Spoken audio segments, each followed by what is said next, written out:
The knock at the door wasn't human. It had the sound of desperation soaked in rain and regret, a frantic pounding that made the walls shake and the rifle above the hearth seem heavier than it ever had before. And as Tobias Redmont stepped toward it, he didn't know it yet, but this night would peel 8 years of silence from his bones. 48 hours earlier, the wind rode low across the San Pedro Valley, whispering death in the cottonwoods.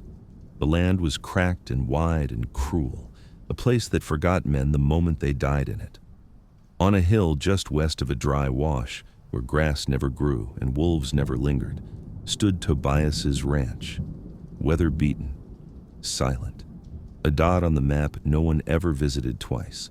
Tobias Redmont hadn't spoken to another soul in nearly 8 years, not since that red morning when he buried his wife and daughter beneath 2 sycamores out back. Since then, his only conversations were with the wind and his Mustangs. Folks called him ghost-ridden, said he talked to the dead. Truth was, the dead made better company than the living. He lived on black coffee, salt pork, and guilt. Nights were spent mending old tack or whittling scraps of wood into forgotten shapes. That evening, the sky had bruised dark with storm clouds, and he'd taken to his chair by the fire, working a rotted bridle strap with calloused hands. The hearth spat cinders, the wind beat against the shutters like angry fists. Then came the knock, not gentle, not uncertain. It came in hard and steady, 3 raps, then 4. A silence, then again, louder. Tobias froze, leather still looped between his fingers. Nobody knocked on Tobias Redmont's door. Not anymore. He eased up slowly, as if not to spook the air itself. His boot heels barely touched the floor. He reached for the long iron Winchester above the mantel. A rifle he hadn't used in years but had cleaned every week like ritual. Another knock. And now, a voice, a woman's voice, soft but firm, foreign, familiar in a way he wished it wasn't. Apache. Tobias's blood turned colder than the wind clawing through the eaves. That language had once wrapped around his life like smoke, when his Sarah was still alive, when their daughter, little Miriam, used to sing the words she learned from a neighbor's wife. And then came the night the riders came. White uniforms, blue coats, fire in their wake. The last time Tobias heard that language, he dug 2 graves by hand. What would you do if ghosts from the worst day of your life came knocking again? His fingers brushed the rifle's trigger. Then he stopped. The voice outside wasn't cruel or warlike. It trembled with something different, not vengeance, not threats. It was pleading. Another voice joined it, then more, 10 in all, women by the sound. One stepped forward, speaking English with the cadence of stone. "Please, we know you are there, just for the night. Shelter, that is all." Through the oak door, Tobias could feel their breath in the vibrations, and still he hesitated.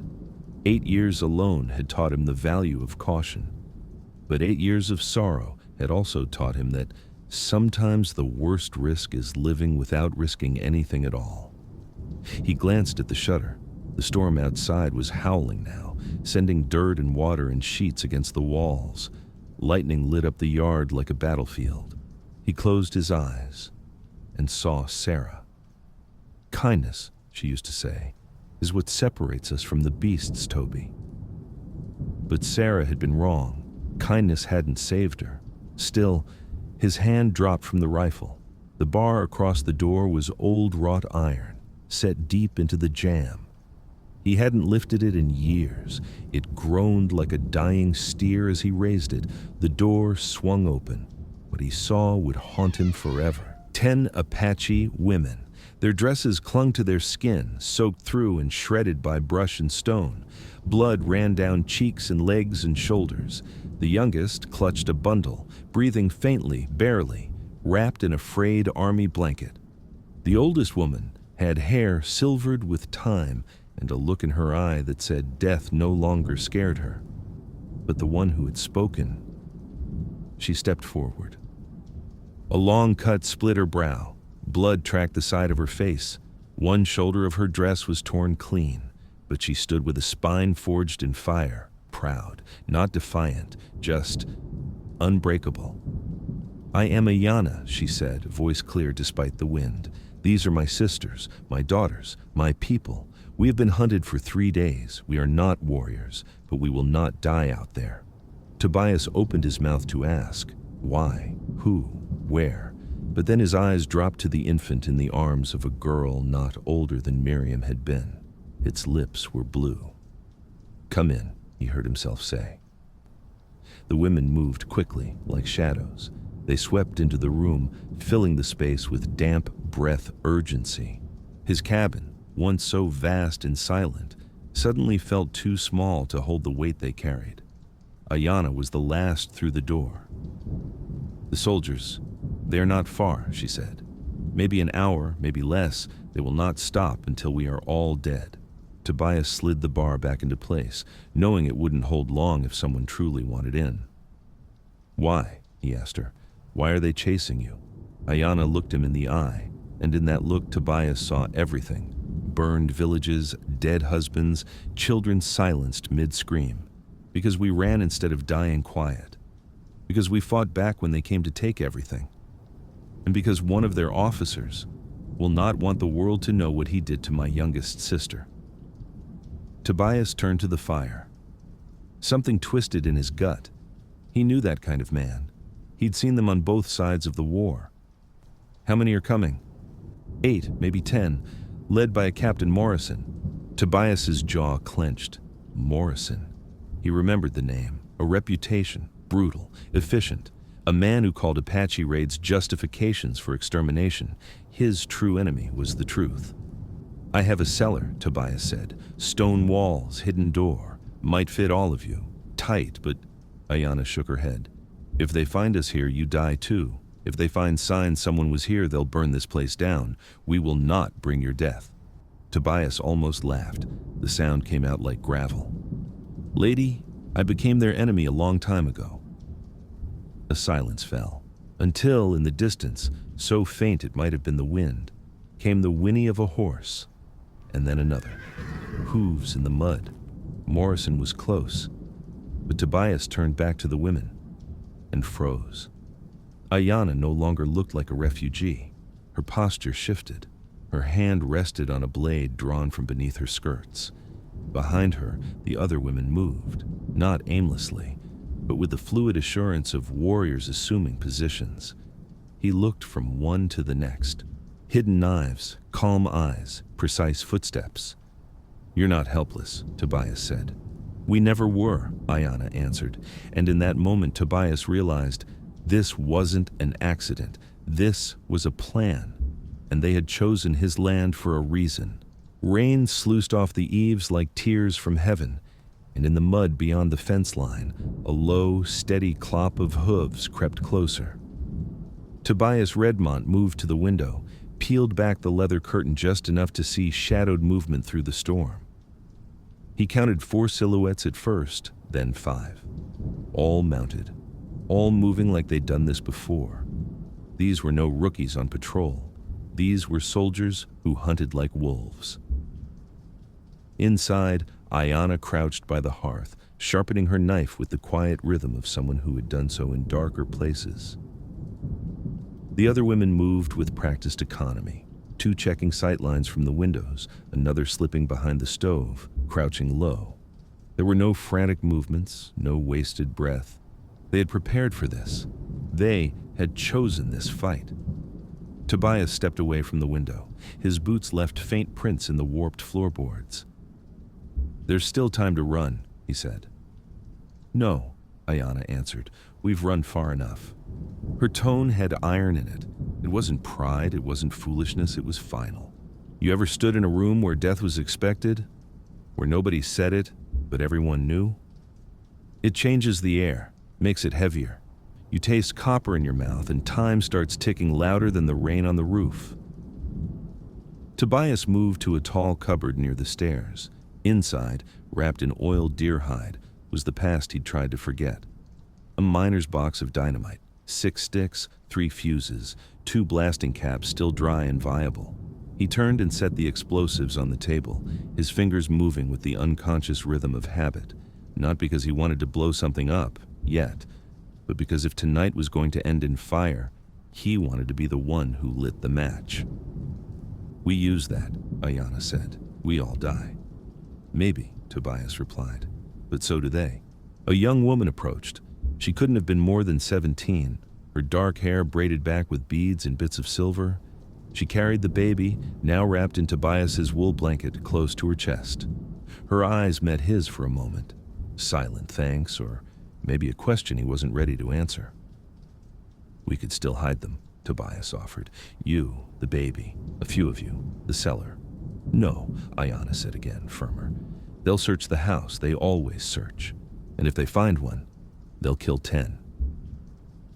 Lightning lit the room in stark blue. For a heartbeat, Tobias saw everyone not as people, but as shadows on a wall. Ghosts waiting for a story to tell them who they were supposed to be. Then, just outside the front porch, boots in the mud, one set, close, heavy, a knock slower than before, measured like a judge before a hanging, and then a voice raised above the storm with arrogant certainty. "This is Captain Leonard Morrison of the United States Cavalry. We are tracking fugitives believed to be armed and dangerous. This ranch is under investigation. Step outside with your hands raised, and you will not be harmed."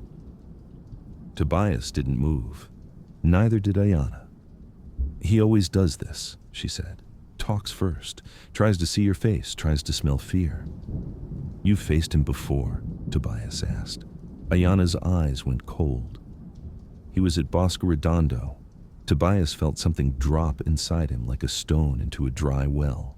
Bosque Redondo. The name wasn't just infamous. It was damnation carved into desert rock. A prison camp disguised as a reservation where over 9,000 Navajo and Mescalero Apache had been marched in chains. Disease, starvation, and winter had done the rest. What would you do, listener, if the man who shattered your life came to your door with the law at his back? Morrison knocked again, firmer now. Tobias looked to Ayanna. She nodded toward the broken mirror above the hearth. A signal. Flash once when Morrison entered, twice when the others followed. "How many outside?" he asked. 8, she said, "but more may be coming. He never rides alone." Outside, Morrison's voice changed, sharper, less patient. "Refusal to comply will be treated as evidence of guilt. Last warning. Open this door or we will break it down."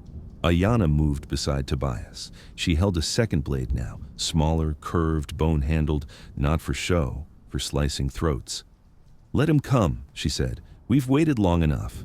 And then, the crash. The door exploded inward, blown off its hinges by Morrison's boot. He stormed in, rifle raised, and stared down the cold barrel of Tobias Redmont's Winchester. Morrison froze. "You?" he said, voice full of confusion. "Me," Tobias answered. Then the mirror flashed once.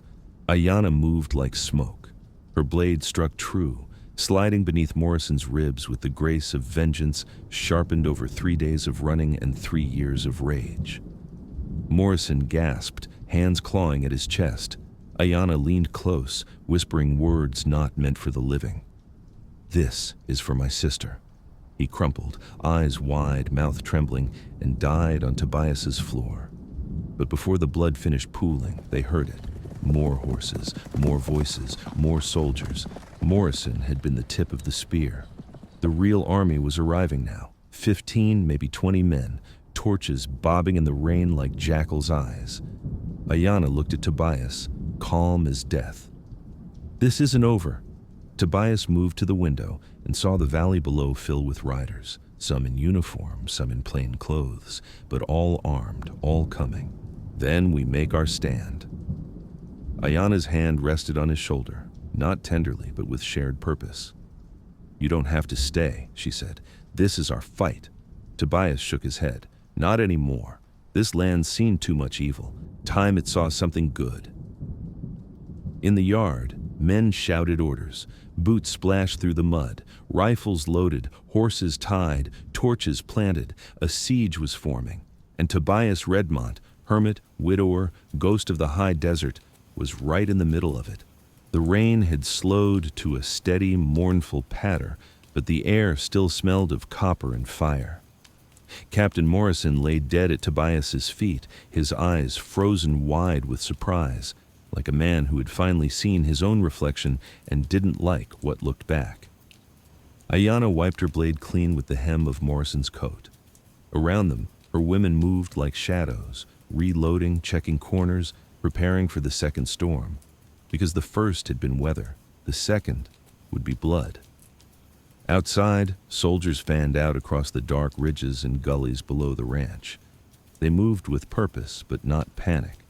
Morrison's men were professionals, hardened, but hardened by hunting what they assumed were easy targets.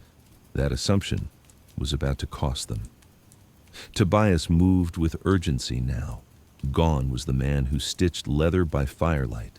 In his place was the railman turned saboteur, the war scout, the old soul who once built mountain passes with dynamite and tore down trestles with the same hands. He'd tried to bury that man under 8 years of silence. But war has a way of exhuming the parts of you you thought were dead. He lit an oil lamp low, just enough to throw dim shadows across the cabin's rough-hewn walls. "They'll surround us," he said. "Half will come from the north slope, high ground. They'll think they're flanking." Ayanna nodded.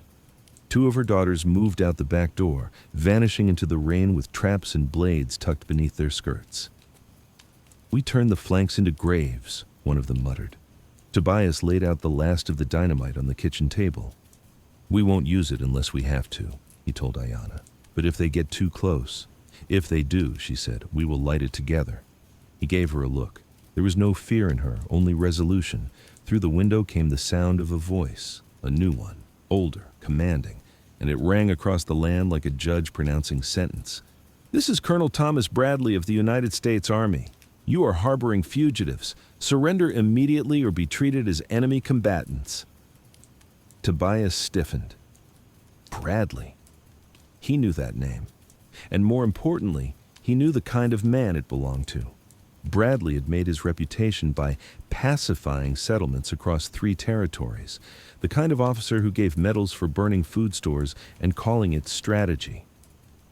"He's the real monster," Ayanna said quietly. Morrison was just his leash dog. Tobias turned from the window. "How many do you think he brought?" "Too many to kill, not enough to scare us." "You ever stare down a force you know you can't beat? What would you do then? Hide? Fight? Bargain? Or make damn sure that when the story's told, your name isn't left out?" Ayanna moved to the door and shouted into the night, her voice like thunder cracking through the fog. "We have your captain. He's dead. We have his sins, too, buried deep. But if you come through that door, you'll join him in the dirt." There was a pause, the kind that hangs so long you wonder if the world itself is listening. Then Bradley answered, "I will give you 1 hour to pray, to write, to say goodbye. Then I will burn that house to ash." Tobias smiled grimly. "He's afraid." "He should be," Ayanna replied. They made their final plans in whispers and silence. Tobias distributed his hidden arsenal, caltrops scattered across the east slope, tripwire snares rigged at the barn, a bear trap laid beneath the wheelbarrow path where heavy boots would march. "They'll try to smoke us out," Tobias said, "so we burn first." Ayanna raised an eyebrow. "You mean, just a little," he said. "Enough to make them think we're panicking." He doused a rag in lamp oil, lit it, and tossed it into a pile of broken chairs and kindling near the front porch. Smoke curled lazily into the night sky. From a distance, it would look like desperation. From up close, it was bait. As the smoke rose, the soldiers began to move. Just a few at first, then more. Tobias heard them, splashing through the mud, cursing softly to one another. They didn't know the land, didn't know which boards creaked or which gully walls would collapse beneath a footstep. But Tobias knew. He'd spent 8 years learning every inch of this ground, because it was the only thing left he could control. Ayanna slipped beside him, a curved throwing blade already in her hand. He nodded once. She vanished into the smoke. And then Silence cracked. A rifle barked from the far ridge. A man screamed, then another. From the barn, a sudden explosion. Tobias's tripwire charge. Crude but effective, designed not to kill, just to panic. It worked. The soldiers broke ranks. Some shouted orders, others just shouted. Then the woman called Elise, tall, scarred, face painted in ash, stepped into the chaos like a phantom. She moved with grace, her long blade singing through rain and smoke, striking necks, wrists, knees.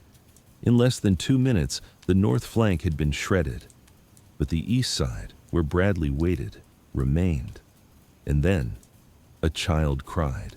A baby's wail pierced the thunder, not from inside, from outside. Tobias spun, his heart slamming against his ribs. "Ayanna, did you hear?" Yes. It was a trap. Had to be. No soldier would bring a child into this. And yet, the cry came again, real, sharp, terrified. Tobias moved like lightning, shouldering his rifle, storming through the rear doorway into the teeth of the night. Mud sucked at his boots. Lightning danced across the hills. Near the supply cart, crouched low and trembling, was a girl, no older than 20, wrapped in a soaking dress, clutching a child to her chest. She wasn't a soldier, a camp follower, her face twisted in fear. "Please," she whispered, "don't shoot. I'm not part of this." Tobias lowered his rifle. Name? Mary Hendricks. She rocked the baby gently. The child's face was pale, lips blue.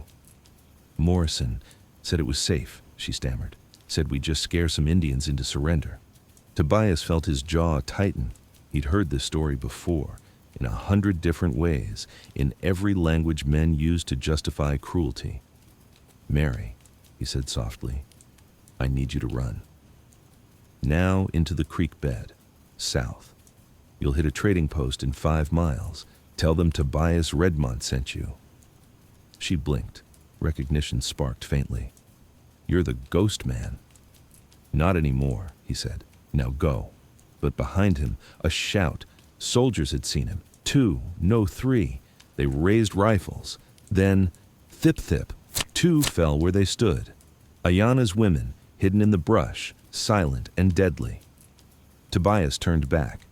Mary and her baby were gone, swallowed by the dark. For a moment, just one, he let himself hope. Then, "Fire!" Bradley's voice screamed. "Burn the house! Kill the traitor!" And with that, the final battle began. The torches hit the roof first. Dried shingles caught fast, blooming into fire like the hand of God had reached down to erase Tobias Redmont's past in flame. The wind pulled smoke in every direction, choking the night in a dense, stinging fog. The house was no longer shelter. It was a target. Inside, Ayanna and 3 of her women remained, refusing to run, refusing to bend. One of them, Nali, had taken a bullet through the shoulder. She sat propped against the far wall, knife still in her lap, refusing to let go of the hilt. Ayanna stood at the center of the room like a war totem, covered in soot. Blood drying on her hands, her voice calm, her eyes fixed on the front door. "Tobias, if you're going to leave, go now." Tobias shook his head, shoulders squared, rifle loaded again. "No one leaves," he said, "until this is done." Outside, Colonel Bradley was shouting again. His men moved like a net, closing in. They expected nothing more than smoke-dazed survivors too stunned to fight. But what they got was different. As Tobias stepped into the doorway, black coat flapping like a dying flag, he saw the boy. Barely 19, Lieutenant Bradley, the colonel's son. And Ayanna had him, blade to his throat pulled from the rear like a rabbit snatched from the brush. The boy's eyes were wide, flickering between defiance and fear. But it wasn't his life that hung in the balance. It was the future. Ayanna turned toward the window, where the colonel's voice still rang through the haze. "You'll hang for this," Bradley yelled. "You hear me? I'll bury your bones so deep the devil can't even find you." Ayanna answered, steady and sharp. "We have your son." Silence. The kind that felt unnatural. Even the fire seemed to pause, flames licking upward without sound. We're not asking for mercy, she said. We're offering truth. Tobias stepped to her side. His voice followed hers like thunder after lightning. He saw what you did. He knows what Morrison was. Let him speak and we all walk out of this with blood still in our veins. Another long silence. Then Bradley's voice, this time smaller, tighter. Let the boy go. We'll discuss terms. No more terms, Ayanna called back. Send your marshals, your judges. Let them hear what your son has to say. The boy swallowed hard. You'll destroy him, he whispered. He already destroyed himself, Tobias said. But you've got a choice. The young lieutenant looked between the two of them, then at the blade at his throat, and finally at the burning house that had already collapsed into half its size. I'll talk, he whispered. I'll tell them everything. Ayanna eased her blade away. You will speak for the dead, she said. Outside, more horses, but not soldiers, different uniforms, federal, territorial marshals, riding fast with lanterns raised and hands near their belts, but not drawn. Justice had arrived, late as it always did. But there. One of the marshals dismounted, jaw set. Colonel Bradley, he said loudly, you're under arrest. The colonel's voice cracked for the first time all night. What's the charge? We'll start with war crimes, the marshal said, and go from there. Bradley didn't resist. He looked up at the hilltop where his son now stood, shoulders slumped, eyes filled with something between relief and shame. And just like that, after years of death, displacement, and damnation, the tide turned. The fire died by morning. Tobias stood in the charred doorway of what had once been his home, a roofless ruin now, blackened walls, the scent of smoke in his clothes and beard. Ayanna stood beside him, her people gathered in the yard, tending to wounds, feeding the baby that had nearly died, holding each other in silence. The dawn stretched long across the valley, golden, almost cruel in its beauty. A marshal walked up the hill.